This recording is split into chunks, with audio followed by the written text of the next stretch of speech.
¿Me ayudan ahí para que se vea bien mi clase? Bueno, muy buenas tardes. Hoy comenzamos, como habíamos dicho, estamos en la recta final. Hoy cuarta clase del módulo de nefrología.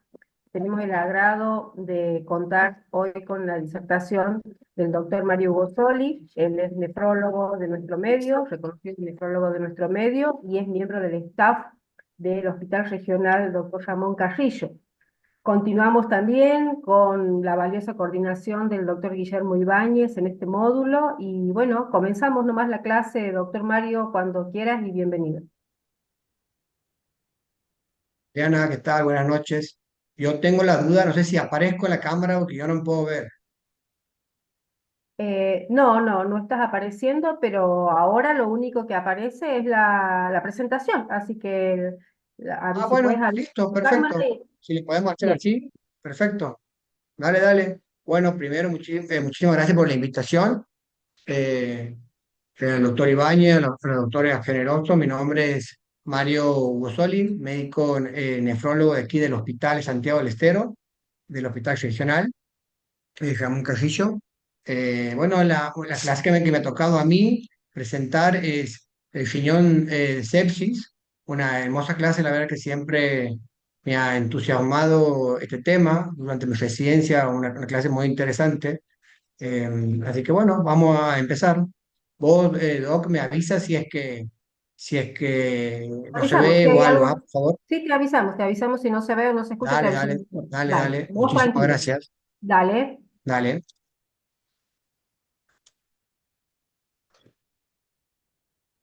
Ahí está. Bueno, los objetivos de un poco de esta clase es comprender un poco la fisiopatología del daño general en la sepsis, ver un poco los factores de riesgos, reconocer los biomarcadores útiles que están en investigación, evaluar el tratamiento y qué tipo de terapias dialíticas tenemos actualmente. Cuando hablamos de una ira o una lesión general aguda, sabemos que la sepsis es la causa más común que produce ira. Cuando nosotros tenemos un paciente internado, hospitalizado, la incidencia que este paciente presente un evento renal agudo entre un 14 y un 31% sin saber los antecedentes que el paciente tiene. Vos, el paciente se interna, usted sabe que el 14 o entre el 30% de estos pacientes ya tienen posibilidad de producir una ira. De todos los pacientes sépticos que tenemos o que presentan sepsis, el 40-50% sabemos que van a producir una lesión renal aguda. Y de todos estos pacientes que han presentado una lesión renal aguda, una ira, sabemos que tenemos que seguirlos y controlarlos después del alta, porque estos pacientes son los que terminan haciendo proteinuria, terminan haciendo hipertensión y terminan evolucionando a una enfermedad renal crónica y seguramente en estadio más avanzado van a requerir de diálisis. Un poco para entrar al tema, es importante ordenarnos y saber un poco de qué estamos hablando. Con ustedes, sobre todo que esta clase está dictada más para médicos clínicos, saben seguramente la definición más que yo, pero nunca está de más un poco repasarlas y ponernos todos de acuerdo de qué estamos hablando. Cuando hablamos de sepsis, hablamos que existe una disfunción orgánica por respuesta desregulada del huésped a una infección. Cuando hablamos de shock séptico o choque séptico, como muchos lo dicen, hablamos que el paciente está séptico, como decíamos arriba, a su vez tiene una hipotensión refractaria y requiere vasopresores. Estas dos situaciones clínicas, tanto la sepsis como el shock séptico, nos llevan a una lesión renal aguda. ¿Y qué es una lesión renal aguda? ¿O qué es una ira? Según la guía Carigo, que creo que ustedes ya lo vieron, un poquito el tema de que son las guías Cadigo en charlas anteriores, define a la lesión renal aguda como un aumento de la creatinina igual o mayor a 0,3 miligramos decilitros en 48 horas, o un aumento de la creatinina mayor o igual de 1,5 miligramos decilitro sobre su basal, sumado a que un paciente presente oliguria, que significa una diuresis menor de 0,5 mililitros kilo hora por mayor de 6 horas. Entonces, cuando nosotros definimos una ira, uno ve esto y dice, bueno, no es tan difícil definir una ira. Saber que un paciente tiene sepsis, que un paciente eh, está con un shock séptico, un choque séptico. ¿Y cómo hago para diagnosticar? Y bueno, creo que dentro de todo es bastante accesible porque la creatinina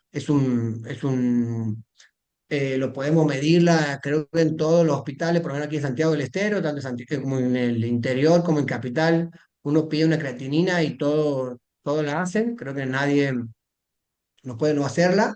Y bueno, y controlar el ritmo diurético, aunque por ahí muchas veces molesta en las internaciones, siempre es muy bueno y fácil controlar para llegar a un diagnóstico.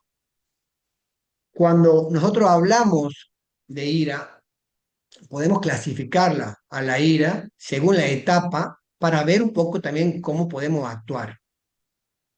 Cuando nosotros tenemos una etapa uno o vamos a decir una etapa inicial de la ira, ¿qué encontramos? Una creatinina que ha aumentado, como decíamos, 0,3 miligramos de decilitro o ha aumentado 1,5 o 1,9 de su valor basal.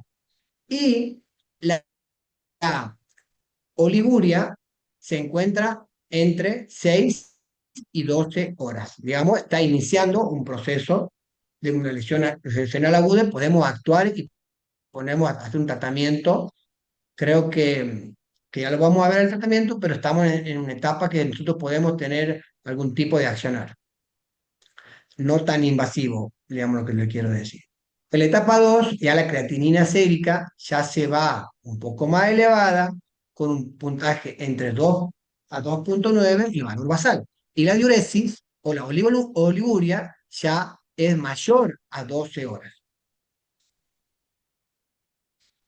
Y en la etapa 3 es cuando la creatinina sérica ya aumenta 3 puntos de valor basal, o tiene una creatinina mayor a 4 miligramos de decilitro, o ya se encuentra el paciente con un reemplazo renal.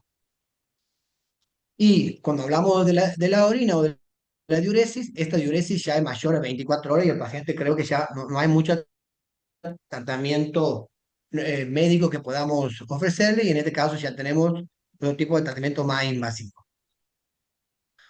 Para no aburrirlo de mucho con las clasificaciones, a mí me ha comentado un temita que es bastante, por ahí para algunos,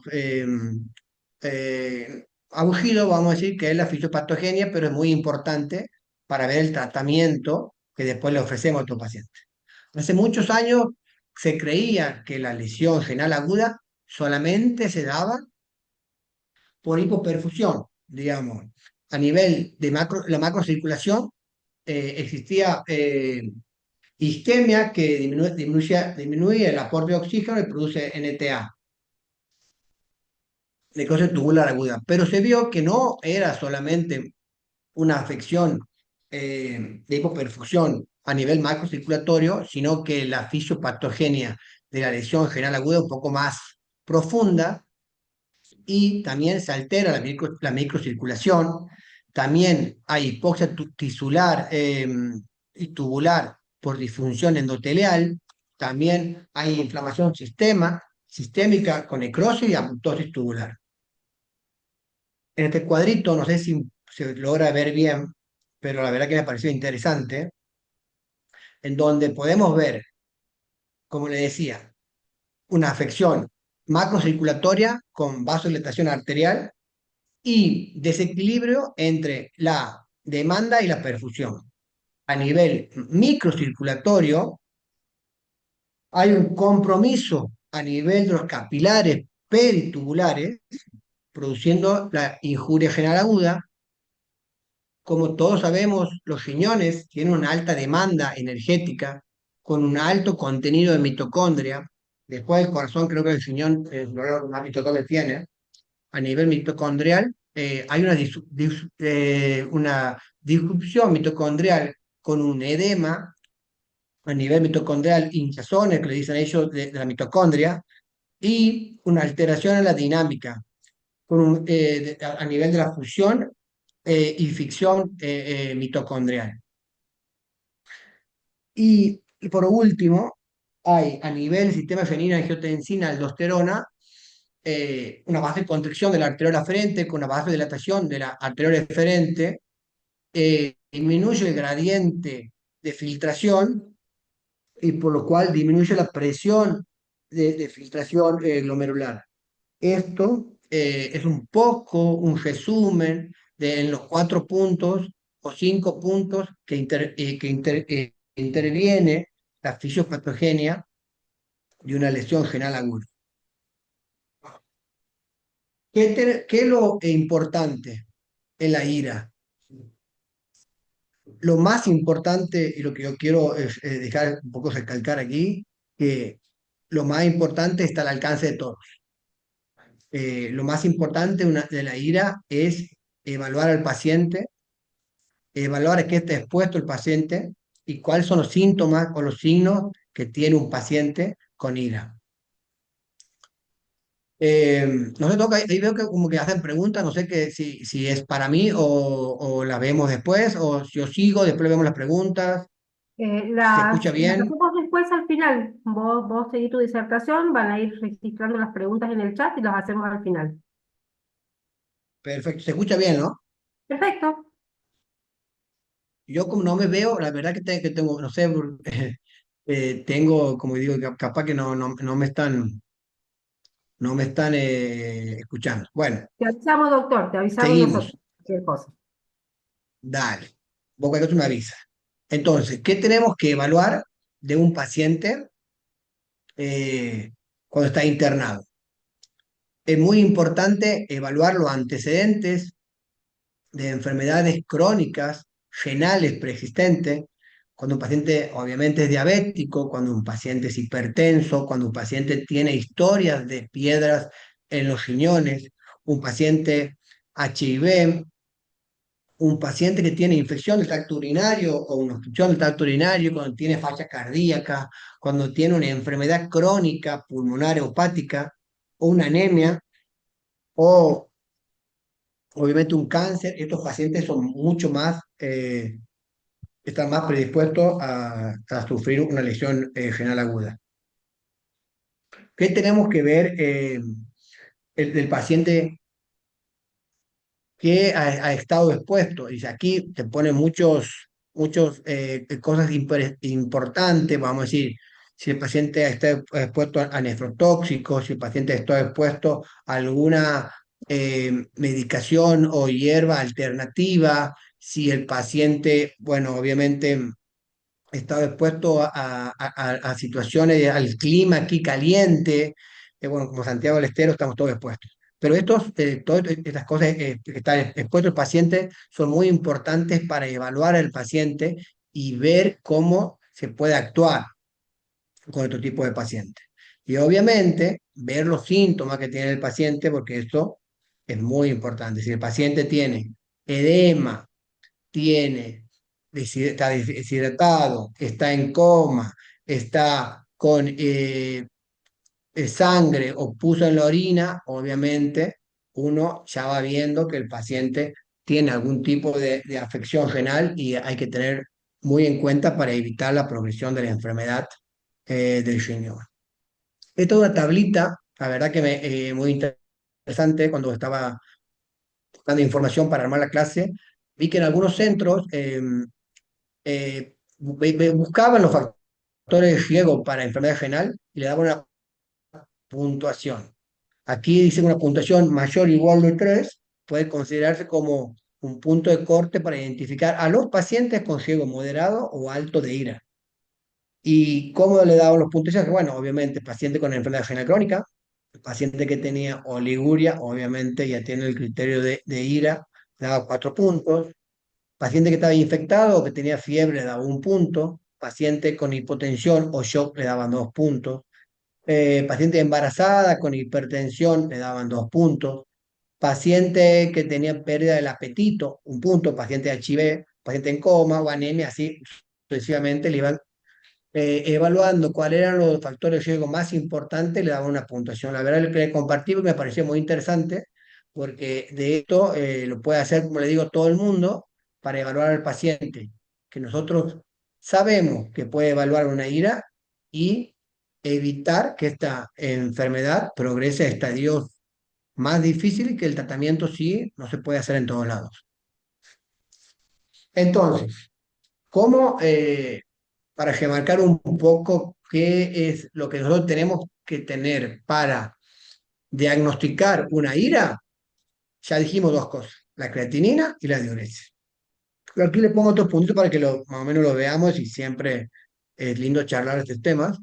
La creatinina es un marcador, como dijimos, que aumenta en sangre en forma tardía, 48, 72 horas posterior a la lesión, y depende de múltiples factores. No es la misma una creatinina para los varones ni que para las mujeres. Uno sabe que siempre el varón tiene una creatinina un poco más alta que la mujer. En la raza negra también tiene una creatinina más alta que la raza blanca. Depende de la contextura física, que también es un marcador de la creatinina. Y la diuresis también obviamente es para el diagnóstico de la ira, pero no siempre el paciente que tiene ira tiene oliguria. Hay muchas veces que la ira se maneja eh, con una diuresis normal. ¿Y por qué pongo la urea aquí? Porque muchas veces uno ya de rutina recibe los pacientes que dice, vaya al doctor que tiene la urea alta, al nefrólogo. Bueno, la urea no es un marcador de insuficiencia renal, obviamente aumenta por muchas otras patologías, y la más frecuente es el paciente que está deshidratado y el paciente que está en terapia intensiva. Generalmente con un sangrado digestivo aumenta muchas veces la urea y recibimos muchas consultas por eso. Por eso, la urea no nos sirve y nos quede como un aprendizaje para evaluar una lesión renal aguda. Y otro punto que también es lindo verlo y acordarse, que el clearance de creatinina de 24 horas no nos sirve para la ira. Nos puede servir para la enfermedad renal crónica, que creo que ese tema ya lo vieron, pero el paciente que está internado, que está con un suero, que está con una infección, está escéptico, el clearance de creatinina no es bueno pedirlo y no nos sirve como diagnóstico. Estos 2 temitas los puse para un poco para que, eh, bueno, para que lo tengan en cuenta los médicos. Entonces, como decimos que la creatinina es un biomarcador tardío, que es un marcador de la función general que aumenta 48, 72 horas posterior a la lesión, en el mundo hace muchos años se están estudiando los biomarcadores. ¿Para qué sirven los biomarcadores de lesión general? Para anticiparnos y para intentar disminuir la necesidad de tratamientos dialíticos o tratamientos más invasivos. Uno de los más importantes biomarcadores, más emergente y más prometedor es el N-GAL. Es muy importante, ¿por qué? Porque se eleva en orina y en plasma a 2 o 6 horas de haberse producido el daño tubular. Y es un muy buen marcador, acuérdense de esto, para la sepsis. Y tiene una mínima desventaja que también puede aumentar en patologías extrarrenales.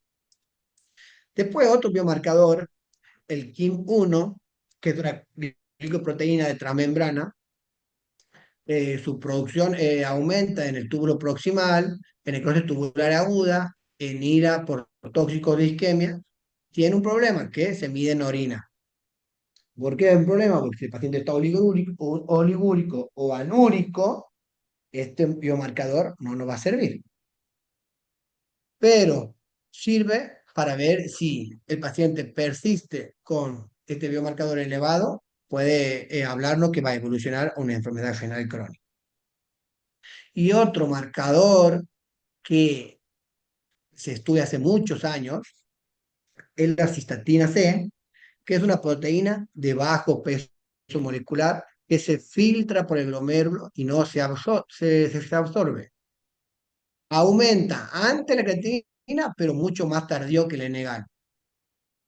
Pero la cistatina C, no nos sirve tanto para la sepsis, pero sí nos sirve para evaluar el filtrado glomerular real del paciente, que nosotros con la creatinina no le creemos porque o tiene mucha masa muscular o son gente añosa, eh, por lo cual sirve la cistatina C para estimar el filtrado glomerular real.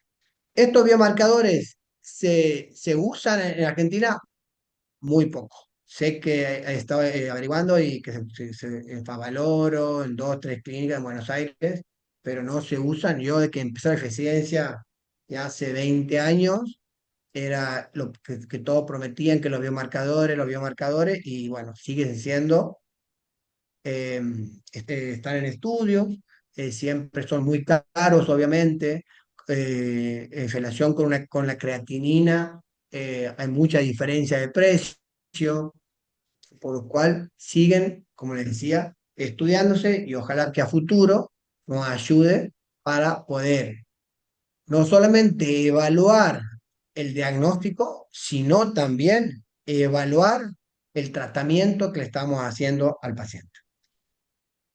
Esto es una foto, bueno, un poco para salir de la monotonía de la diapositiva, donde muchas veces al nefrólogo se lo llama y cuando el paciente está ya en terapia, generalmente con requerimientos inotrópicos, y aquí al paciente mucho tratamiento no le podemos hacer. Justo cuando estaba haciendo la diapositiva, recibí una llamada del centro médico diciendo, por favor, tengo un paciente. Así era la consulta. Creatinina de 7,5, urea de 300, bicarbonato de 7, olivanúrico con inotrópico a altas dosis. Y nos decían, por favor, mandame el catéter para iniciar diálisis.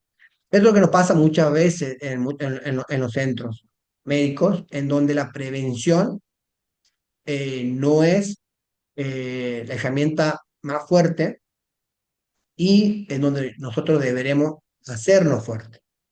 Porque, como le decía, una creatinina la podemos hacer en cualquier laboratorio. Evaluar la diuresis la podemos hacer en todos lados.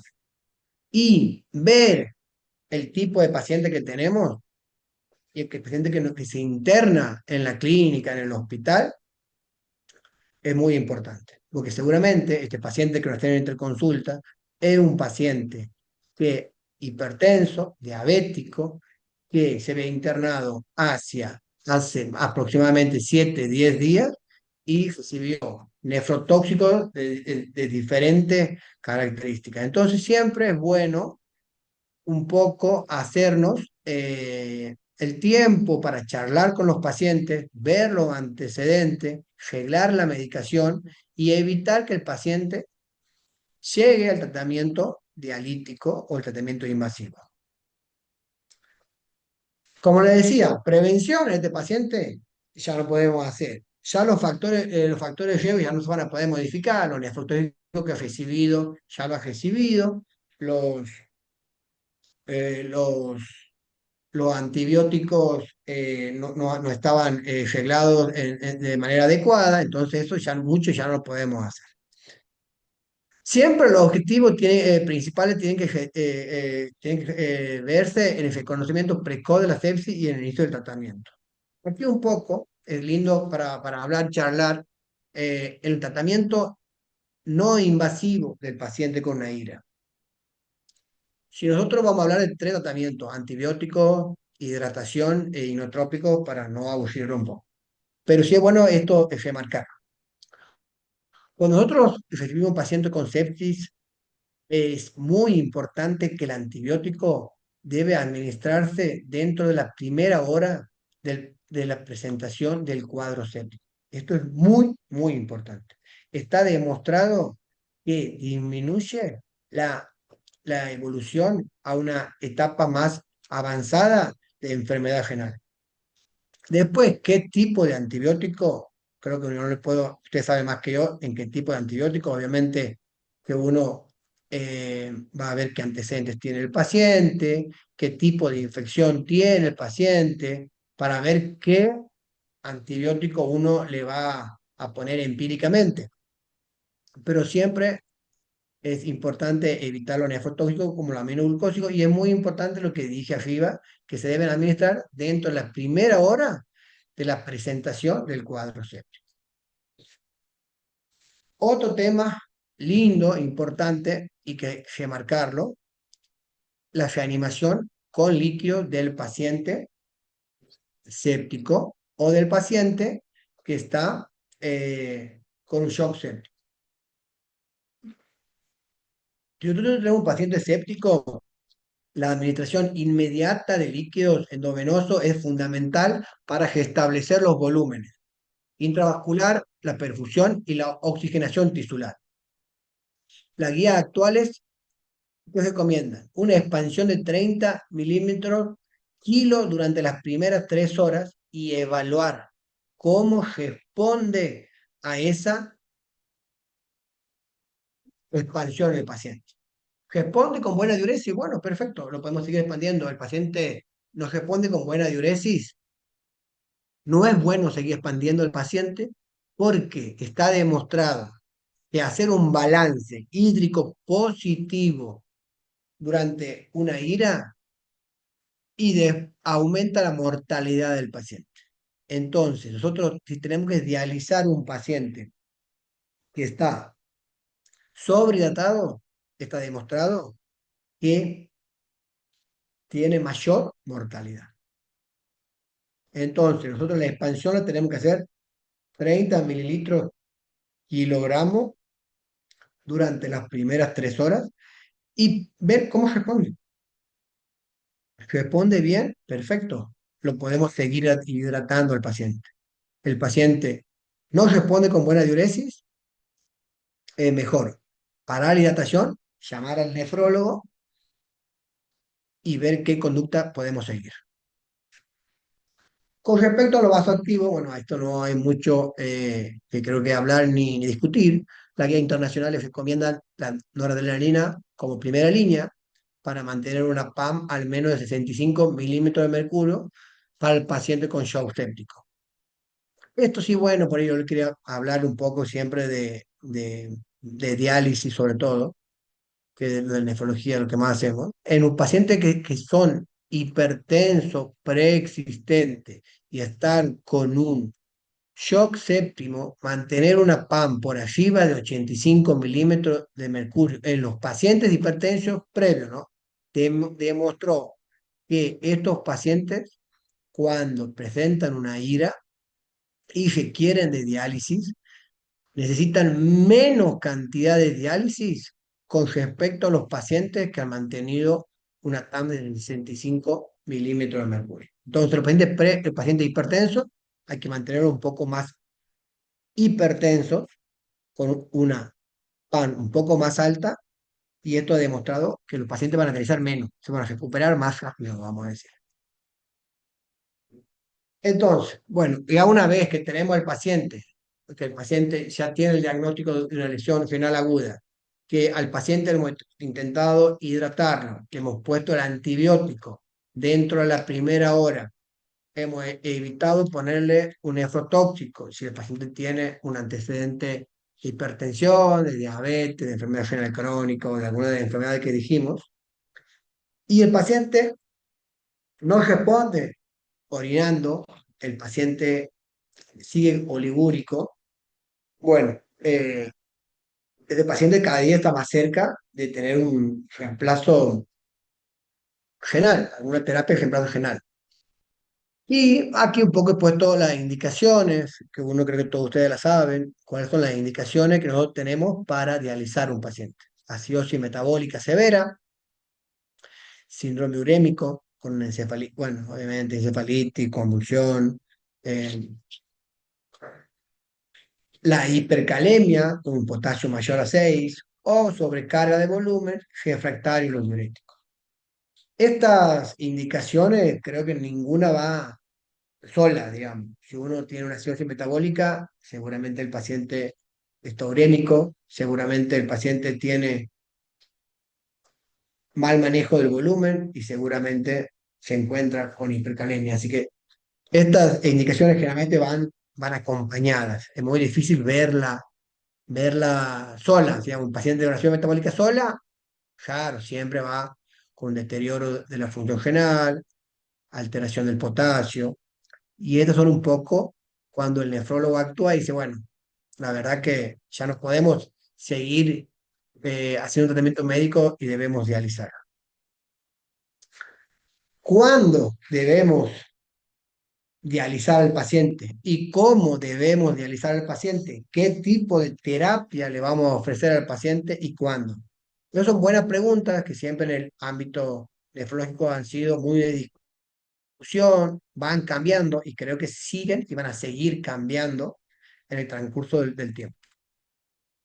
Cuando yo hacía residencia, eh, a todos los pacientes, eh, se evitaba por ahí muchos que lleguen a tener una creatinina de 4 5 6 y se intentaba hacer una diálisis anticipada. Después se publicó el trabajo, metaanálisis, en el febrero, si ustedes ven ahí arriba, publicado el 25 de febrero de 2011, donde comparaba el inicio temprano de la diálisis contra el inicio tardío. Y demostraban en esa época, en 2011, que no era un número menor de pacientes, ¿no? 2.684 pacientes hablaban la mortalidad en estos 15 estudios. Y demostró que el 53% de los pacientes se morían a los 28 días. Pero ellos comparaban que lo que iniciaban en forma anticipada morían menos que los pacientes que dializaban en forma tardía. Pero eso con el transcurso del tiempo ha ido cambiando un poco porque se veía que los pacientes que iniciaban de manera temprana tenían otros problemas también. Aparte de dializar, se asociaba a que el paciente tenía complicaciones como la hipofosfatemia, tenía complicaciones como la infección, obviamente, del catéter. eh, y había algo muy importante, que los pacientes que mantenían un ritmo diurético, digamos, se lo dializaban y no le permitía la posibilidad de recuperarse, vamos a decir, con el tratamiento no dialítico, con el tratamiento médico. Bueno, y después ha ido cambiando, como le digo, ya actualmente ya no se dializa de forma anticipada al paciente, para nada. Este es un trabajo presentado en el New England, ya un poquito más cerca de aquí, en el 2020, en donde participaron 3.019 pacientes. Y aquí la conclusión, si puede leer ahí abajo, decían que el reemplazo general acelerado no estaba asociado con, con disminuir la mortalidad a los 90 días.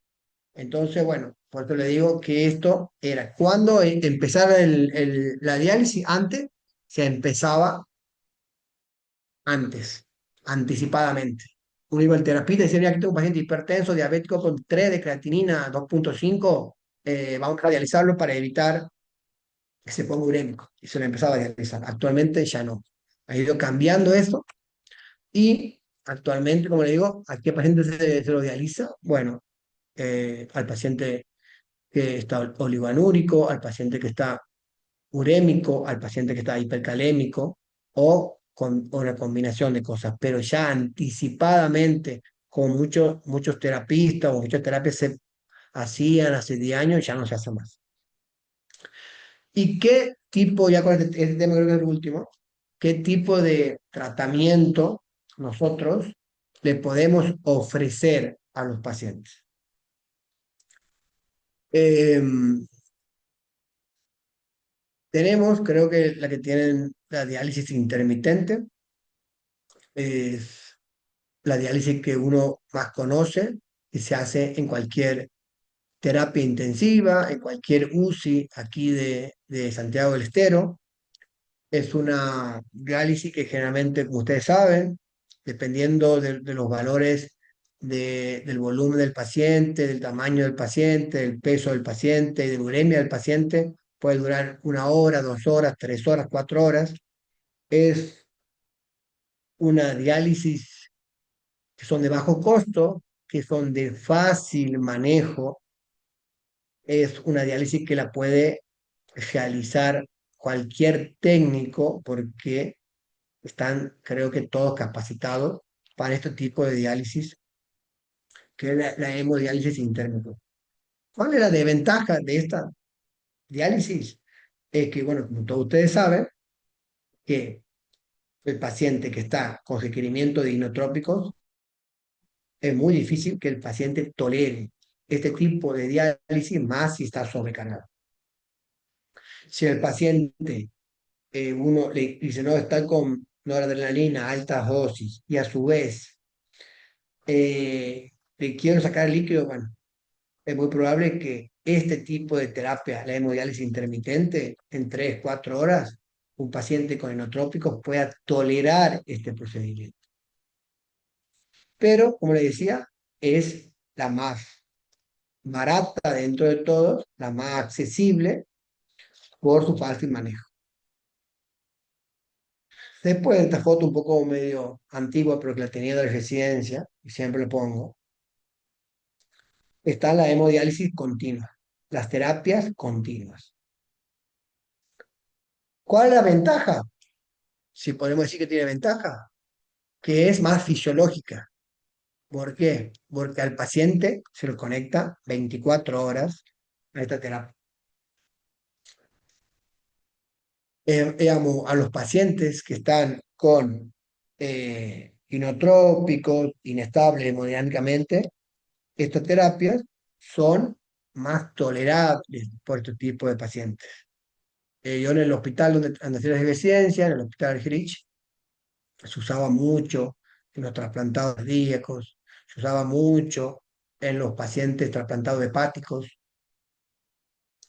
pero, como le digo, era obviamente muy costosa y lo más importante, dificilísimo manejar. Por eso le pongo esa máquina que ustedes se imaginarán funcionando las 24 horas al lado de la cama de un paciente, y como se ve en la foto, intubado, con monitores, con bomba de infusión, que hay que bañarlo, que hay que cambiarlo, que hay que, obviamente, moverlo para hacer diferentes estudios y tiene una máquina 24 horas conectada al lado. Sumado a que el paciente lleva un sistema de heparinización, y si ustedes ven en esta foto, una máquina un poco más nueva, pero que cumple la misma función, abajo ustedes ven 3 bolsas que son de infusión con todo un circuito cejado y no sé si le logro distinguir al lado de la cama una bolsa en donde se recolecta el líquido. ¿Me entienden? Entonces hace el balance de que uno le infunde y lo que le saca al paciente. Ustedes verán, estas máquinas, obviamente que han ido cambiando, son obviamente más fácil manejarlas, pero requieren de personal las 24 horas al lado del paciente. Eso un poco para que ustedes, bueno, vean que existe el tratamiento. En Santiago del Estero no tenemos estas terapias continuas. No sé si ustedes en Catamarca o en sus provincias tendrán, pero cuando yo lo manejaba, la verdad que era bastante complicado. ¿Cuándo vamos a elegir qué tipo de terapia eh, elegir para el paciente? Intermitente continua, bueno, obviamente que va a depender primero de qué tipo de terapia uno tenga, pero yo, que yo le quiero comentar que en los estudios en cuanto a la elección entre la terapia de reemplazo general, intermitente o continua, no han demostrado ninguna diferencia en cuanto a mortalidad. Por lo tanto, ambas modalidades pueden utilizarse en el contexto de la lesión renal aguda. Obviamente que en los pacientes con alta dosis de inotrópicos es aconsejable el uso de terapias continuas por su mayor tolerancia, pero no han demostrado disminuir la mortalidad en los pacientes. Obviamente que estos pacientes que uno, como está en la foto, cuando uno se quiere una terapia continua, el paciente ya al iniciar la diálisis nomás ya tiene una mortalidad gigante, sumado a todas las patologías concomitantes que tienen estos pacientes, por lo cual la mortalidad no se puede, creo que por ahí muchas veces echar solamente de la culpa a la parte renal, sino a toda la otra parte que acompaña. Entonces, un poco para concluir, y creo que más o menos estoy llegando al tiempo que más o menos me habían pedido para hacer la charla, como conclusión, la lesión renal aguda es una enfermedad con alta mortalidad y alto costo en sus estadios avanzados. El pilar fundamental radica, y como le digo, en la prevención y en la detección de los factores de riesgo, como así también el tratamiento precoz de la sepsis. Esto es el pilar fundamental de esta enfermedad. No es la continua, no es la diálisis intermitente, si una hora, dos, ahí estamos tarde. Creo que ese, el aprendizaje que nos tenemos que intentar llevar es la prevención y el tratamiento precoz de la sepsis.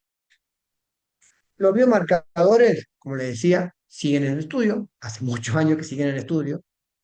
Ojalá que en un futuro nos puedan ayudar como una herramienta muy útil para prevenir la lesión renal aguda y también para ver cómo estamos tratando a los pacientes, para evaluar el tratamiento que nosotros le ofrecemos. Para ambas cosas son, ojalá que en el futuro nos ayuden los biomarcadores. Y a pesar del avance de la tecnología con las terapias continuas, no demostró disminuir la mortalidad de los pacientes con lesión renal aguda respecto al uso de las terapias intermitentes. Así que muchas gracias y bueno, esto es un poco el hospital regional, la sala de diálisis del hospital que nosotros trabajamos con el doctor Ibáñez, un poco para que vean lo linda que es nuestra sala.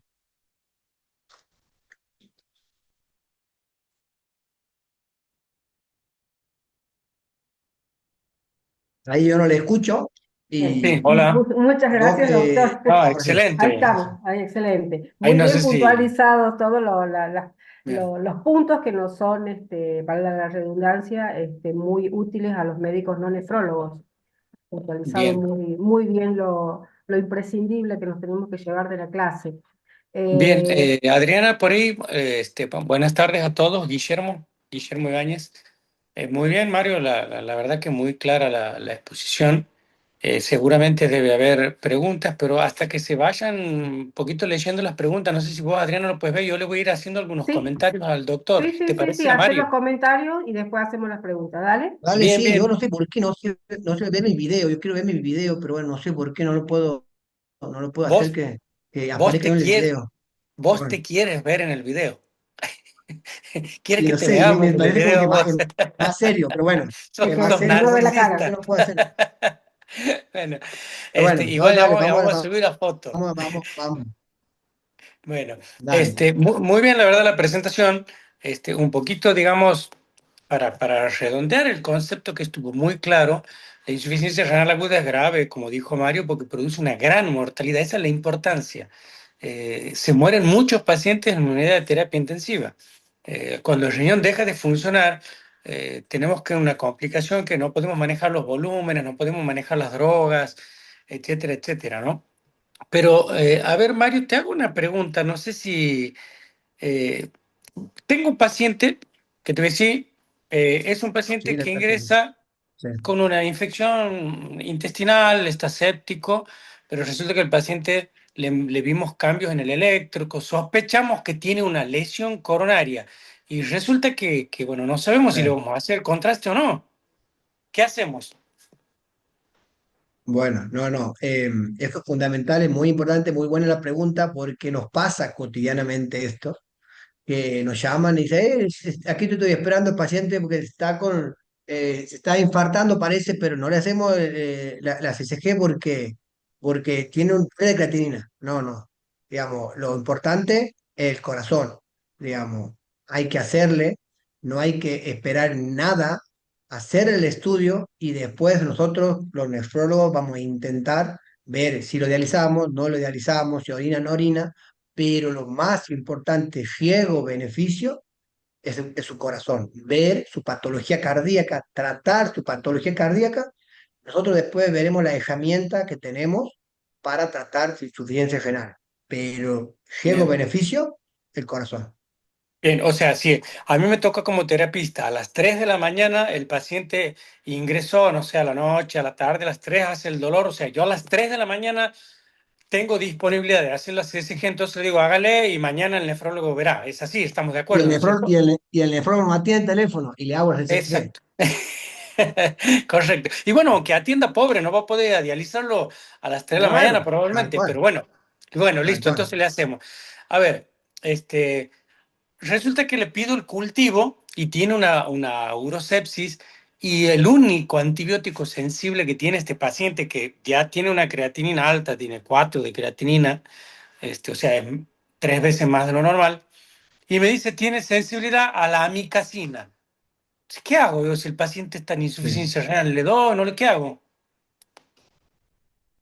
Y bueno, sí, no, no, obviamente le vamos a dar la nicotina. Creo que es bueno evaluar qué tipo de sepsis tiene para ver si le ajustamos a la función renal o no le ajustamos la función renal.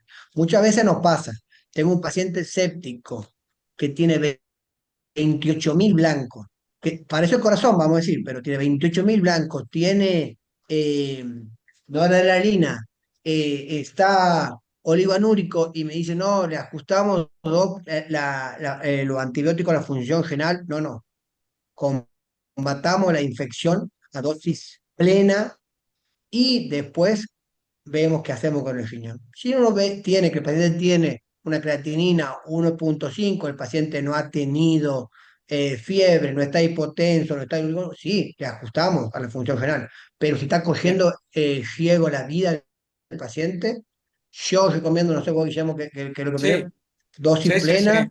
las Obvio. primeras 3 días, combatir la infección, después vemos el riñón.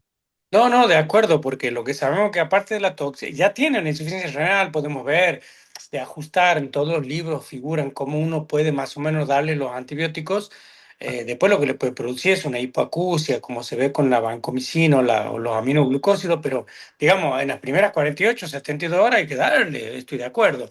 Otra pregunta y con esto dejo para que, seguramente hay preguntas para hacerte, pero yo estoy en terapia y le hago el laboratorio, entonces lo vienes a dializar y el paciente tiene 250 de urea.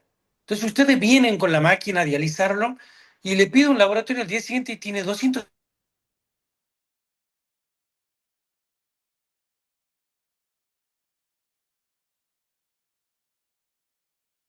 tiene casi la misma urea. Primero, ¿es eso una forma de controlar la diálisis? Segundo, ¿hay otros elementos más del laboratorio que yo puedo ir chequeando para ver si la diálisis le Claro. sirve? Sí, es buenísima la pregunta. Nos pasa, toda esta pregunta que me ha dicho nos pasa cotidianamente. Y nosotros, nunca se olviden que la primer diálisis que nosotros le hacemos al paciente agudo, el paciente que está iniciando la terapia de reemplazo general, es una diálisis corta. Nos hacemos una diálisis corta y el parámetro más importante que ustedes creo que deberemos ver, no ver la urea, sino ver cómo está la acidosis del paciente, que es lo que primero va a mejorar. La urea no va a mejorar hasta que no realicemos por lo menos 2, 3 veces al paciente y vayamos haciendo una diálisis progresiva y así y el paciente va a ir mejorando su urea, pero no evaluaría tanto la urea los primeros 2, 3 días, pero sí ver los otros parámetros, si el paciente está menos edematizado, si el paciente está menos acidótico, si el paciente ha mejorado el bicarbonato. En esos puntos me vería más que la urea el otro día, porque la urea el otro día hay que jugar que baje. Generalmente, muchas veces se mantiene igual. Bien, y el paciente, entre los controles del laboratorio, resulta que estaba en el piso el paciente, o a veces no solamente vino del piso, el médico de atención primaria muchas veces ve estos pacientes en la atención primaria porque el paciente estuvo con diarrea, como vos dijiste, en zonas de mucho calor, lo traen un abuelito que vive solo, deshidratado, severamente enfermo, lo podemos recibir incluso en la asistencia primaria a estos pacientes. Entonces, yo que estoy en la terapia, me llega el paciente derivado de una UPA a la atención primaria, le hago los controles del laboratorio y resulta que tiene 7 de potasio. Entonces, tomamos todas las medidas que vos me dijiste, hidratación, etcétera, no funciona, lo tienes que dializar. ¿Cuánto tiempo yo voy a esperar como terapista que el potasio baje con la diálisis que vos le indicas? Por la diálisis biológico, pero digo, Sí, si el potasio está en tu claro, pues orina, tiene tu potasio de orina lo vació un 7. montón. Lo vació un No, el montón paciente, el paciente no orina. Perdón, Mario, el paciente no orina, pero y yo no, le veo el laboratorio y tiene 7. y el potasio, Tiene 7. y el potasio va a mejorar bastante en la primera diálisis. Va a Bien, mejorar bastante. perfecto. O sea, va a dializar el paciente y yo en la primera diálisis, que serán 2 horas, yo ya sé que va a bajar el potasio. Esa era mi pregunta. No, no es como la urea, va Va a a bajar bajar el el potasio. potasio. Correcto. Bueno, con Va esto, a bajar el gracias, Mario, por potasio. la eh, presentación. no, por Sí, favor, y no, siempre va a bajar el potasio porque nosotros cuando, obviamente, que le explico no para Guillermo, que Guillermo el que me enseña a mí, sino para los otros médicos, eh, la máquina tiene 3 de potasio. Entonces, sí o sí, el dializado, el paciente con 1 hora y media, 2 horas, el potasio lo normaliza. correcto, perfecto. Eso es lo que quería escuchar porque nosotros lo vemos, tiene 7, entonces con 1 hora y media, 2, lo bajas, lo sacas del riesgo. Mario, te agradezco. Voy a dejar que seguramente hay otras preguntas, pero quería hacerte estas preguntas puntuales Ujú. porque, bueno, me parecía que era importante focalizar Sí, sobre eso. Gracias y No, seguimos ahí, obvio, obvio, Adriana. obvio, obvio. sí, Linda sí, pregunta no, sí, y estamos aquí son siempre son cosas que nos pasan cotidianamente en el hospital, que nos pasan todos los días cuando vamos a la terapia, cuando vamos al piso, son preguntas que generalmente son cotidianas en el ámbito del hospitalario. Bueno, gracias, eh, Adriana. No sé, sigan. tal cual, sí, sí, sí, tal cual, Guillermo y Mario, este ping-pong que acaban de hacer, muy útil para nosotros porque son las preguntas que se nos plantean a diario, ¿no? Con los pacientes que tenemos en las terapias intensivas. Bueno, voy con una preguntita aquí de la audiencia. Dice, luego de la insuficiencia renal aguda, cuando se van ordenando los parámetros y comienza la fase poliúrica, ¿cuál es el pronóstico? ¿Qué cuidados debemos tener cuando no requirió terapia de reemplazo renal aún? ¿Y cuáles serían los parámetros básicos que nos sugieren iniciar la terapia de reemplazo renal? Es una pregunta compuesta, la volvemos a repetir si querés, doctor. No, no, una La parte del primera parte, entendido es muy ajá, buena la pregunta bien, porque creo que yo bien. le puse ahí el paciente que tiene una lesión renal aguda o una Ujú. insuficiencia renal aguda, estadio 1 y 2, no llega a requerir terapia de reemplazo renal, ese paciente es muy importante que no se vaya a la casa sin saber que tiene que venir al nefrólogo o a su médico clínico y controlarlo, porque ese paciente es muy probable que al corto plazo empiece con hipertensión, proteinuria y si no lo controlamos, no lo tratamos, obviamente, a que su insuficiencia renal del año 2000, en el 2027 ya es una enfermedad renal crónica. Entonces, todo paciente que sufrió una ira tiene mucha más probabilidad, si no se controla, si no va al médico, no se cuida de su hipertensión, que seguramente va a tener, de su proteinuria, que evolucione a una enfermedad renal crónica. Y después, la otra parte me decía cuáles eran los criterios de diálisis. O ¿Cuáles son sea, los parámetros básicos que nos sugieren iniciar la terapia de reemplazo renal?